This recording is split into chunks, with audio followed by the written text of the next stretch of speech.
The sound of slow-spinning fans fills the conference hall in Ouagadougou. The air is thick with dust, heat, and expectation. Dozens of young engineers, professors, and students sit in silence as a man in a simple military jacket takes the microphone. He doesn't read from a paper.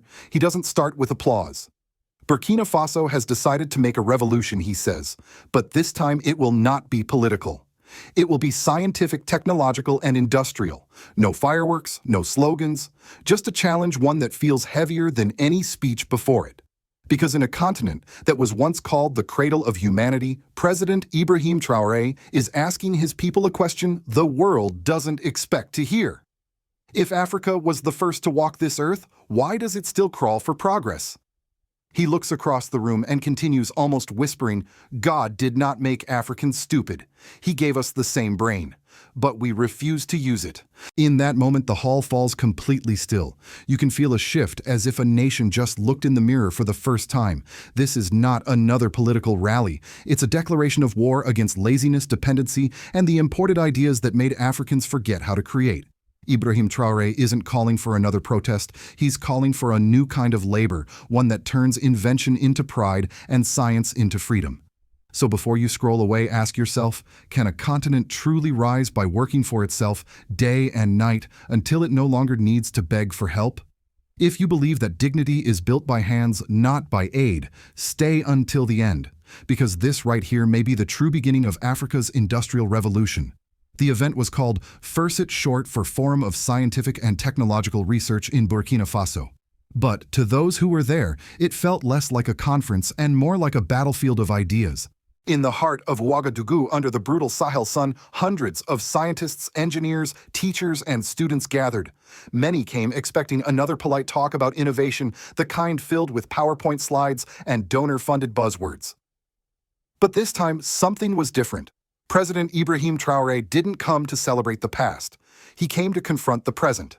Standing before a simple microphone, he began dismantling the myths that had quietly shaped Africa's failure to industrialize. They told us that an honest man should only work 8 hours a day, he said, voice steady but firm. And we believed it. We even fought for it. But how can a continent that is 100 years behind make progress by working less than those ahead? The room stirred. Some nodded, others lowered their eyes.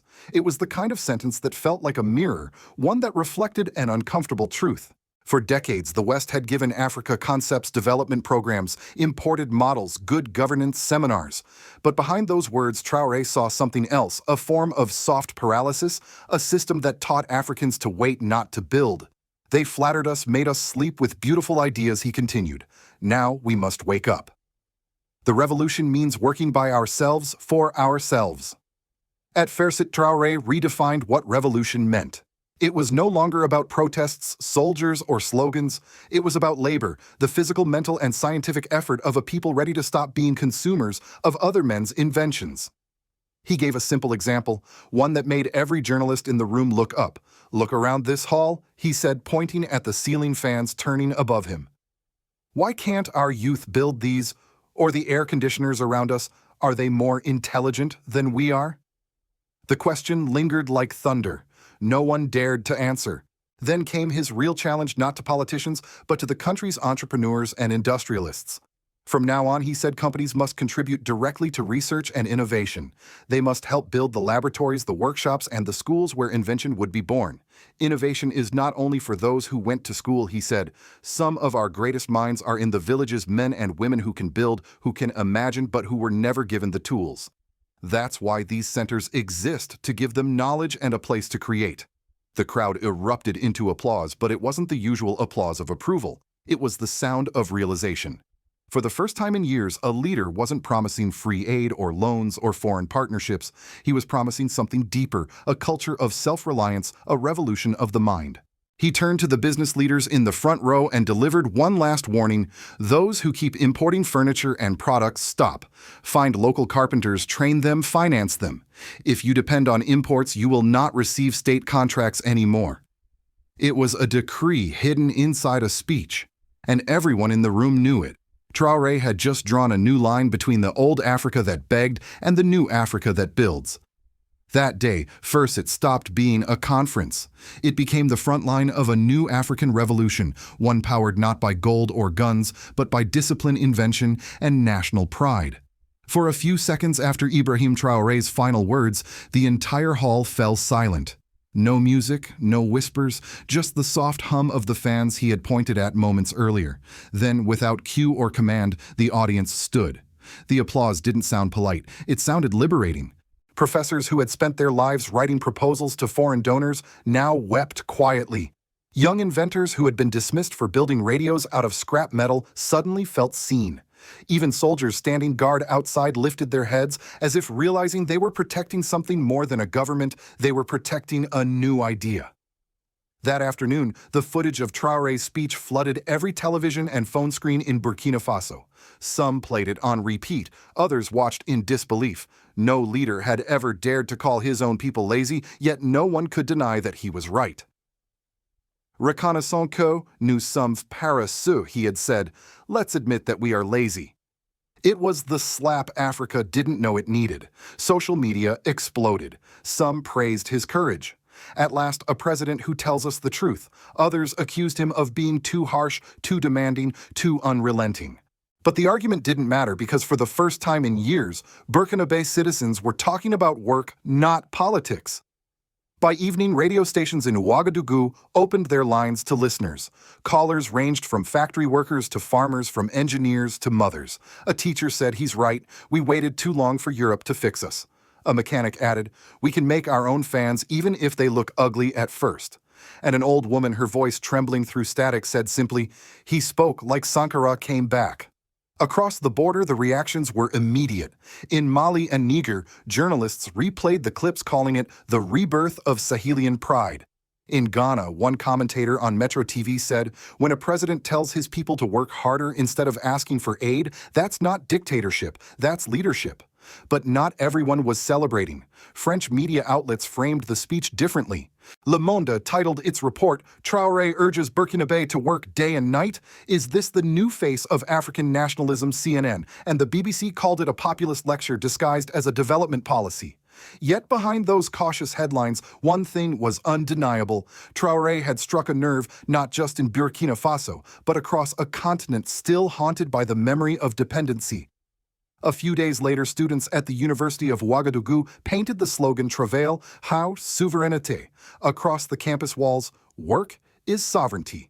Within a week, construction workers in Bobo Dioulasso began volunteering extra hours, proudly saying they were answering the president's call. And then came the most surprising reaction of all from the diaspora. Burkinabe engineers living in France and Canada began organizing online forums discussing how to return home, how to contribute, how to build the factories and research centers Traoré spoke of. One young scientist in Montreal wrote, "He didn't insult us. He woke us up." By the end of that week, the word FERSIT no longer referred to a conference. It became a rallying cry, the symbol of a movement that refused to wait another generation. Across Ouagadougou, posters began appearing. "They build for profit. We build for freedom." Factories started extending shifts into the night. Students began designing prototypes. And for the first time in decades, Burkina Faso felt alive with purpose. The revolution Traoré spoke of was no longer theoretical. It was in motion, humming in the machines, echoing in the streets, and burning quietly in every Burkinabe heart that refused to sleep. Within weeks of the FERSIT speech, the effects were visible everywhere, in the streets, in the factories, in the tone of government meetings. Burkina Faso, once seen as one of West Africa's quietest nations, had suddenly come alive with motion. Posters that once advertised imported products were now replaced by new slogans, "Made in Burkina Faso." Science is patriotism. We build, therefore we exist. Traoré's words had become law almost literally. Within a month, the transitional government announced a series of decrees that forced companies benefiting from public contracts to invest 5% of their profits into national research and innovation funds. The president called it a moral tax for sovereignty. Private industries were skeptical at first, but the shift in public opinion left them no choice. To be seen opposing the president's call for self-reliance was to risk social isolation. Soon, even long-established companies began opening innovation corners, small workshops inside their factories, where young engineers could test new designs, often using recycled materials or locally sourced components. In Ouagadougou, The Ministry of Industry created 3 centers for local invention, giving non-graduates, artisans, welders, rural inventors access to training, patents, and financial support. By the end of the year, the country had registered more than 400 small-scale inventions, from simple wind turbines to irrigation pumps made of recycled metal. But the transformation was not only technical, it was psychological. In markets and cafes, the tone of conversation had changed. Instead of discussing aid programs, people debated engine models, designs, and local production costs. The collective vocabulary of dependency was slowly being replaced by the language of creativity. On the political front, the FERSIT revolution deepened Ibrahim Traoré's reputation as a leader who was more than just a soldier in uniform. He became, in the eyes of many Africans, the heir to Thomas Sankara's unfinished dream, the dream of industrial sovereignty. Newspapers across the Sahel began calling him Le Président du Travail, the President of Work. Yet not everyone was pleased. Certain elites used to the comfort of imported luxuries and donor-funded privileges began whispering that Traoré was too radical, that he was isolating the country. Foreign contractors quietly froze negotiations, afraid of a government that no longer begged for investment, but demanded partnership on equal terms. Still, the movement did not slow. Traoré's administration doubled down, ordering the national television of Burkina Faso to air weekly documentaries titled Burkina Builds, showcasing local engineers, craftsmen, and women-led cooperatives manufacturing tools, textiles, and construction materials. Children began recognizing national inventors the same way previous generations had memorized European brands. The deeper effect, however, went beyond economics. For the first time in decades, Burkinabe citizens felt pride without dependency. Even critics admitted that something fundamental had shifted, a sense of ownership, of belonging, of purpose. By mid-2025, the slogan Travail, Fonner, Souveraineté wasn't just graffiti on university walls. It had become a philosophy guiding a nation that freedom was not a gift to be granted, but a discipline to be earned. One invention, one idea, one long day of labor at a time. The shockwaves from Ouagadougou didn't stop at Africa's borders. Within days, news agencies in Washington, Paris, and London began running the headline Burkina Faso's president declares war on laziness. At first, Western commentators treated the speech as a curiosity, another radical African experiment. But as clips of Traoré's fiery words went viral across social media, a quiet unease began to spread among development institutions. In Washington, analysts at the Brookings Institution and Council on Foreign Relations debated whether Traoré's rhetoric was simply nationalist or something more dangerous, a blueprint for decolonization through self-production. A senior U.S. official speaking anonymously to Reuters called it a worrying trend of intellectual isolation. Yet outside the polished think tanks, a very different conversation was happening among ordinary Americans. In Detroit, a retired auto worker told a local reporter, "What that young African leader is saying isn't crazy. He's talking about dignity through work. We used to believe in that too." In Harlem, activists of the Pan-African community played Traoré's speech during a community gathering, calling it the rebirth of black industry. Across Black America, his message resonated like an echo of Malcolm X Blunt's self-reliant and unapologetically proud.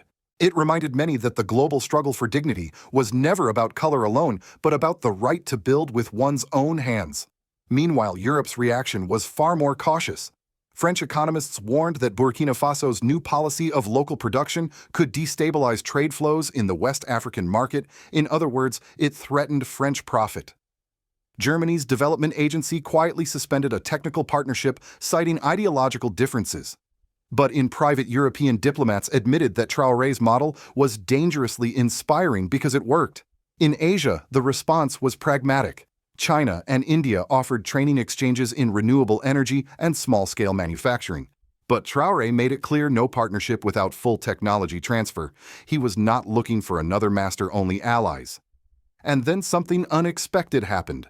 African-American scholars from Howard University and UCLA published a joint article in Foreign Policy titled Ibrahim Traoré and the Ethics of Productive Freedom.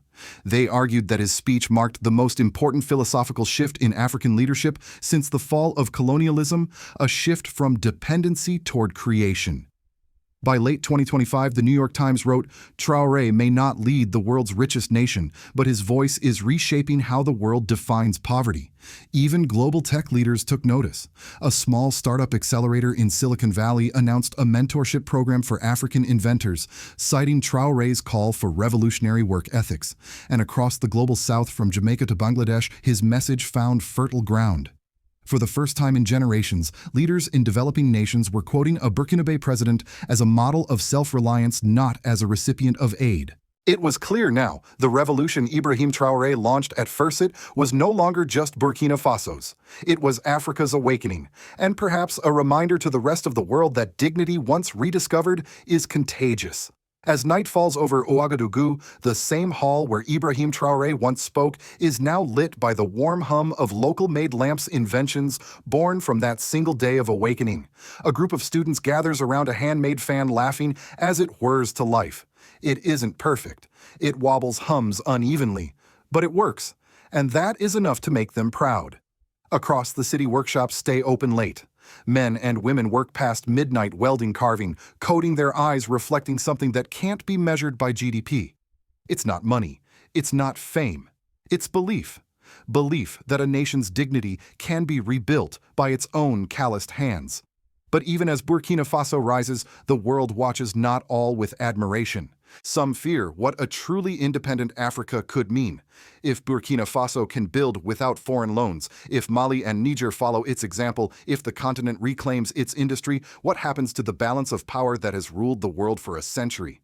That is the quiet warning inside Traoré's revolution. It doesn't only threaten poverty, it threatens dependence itself.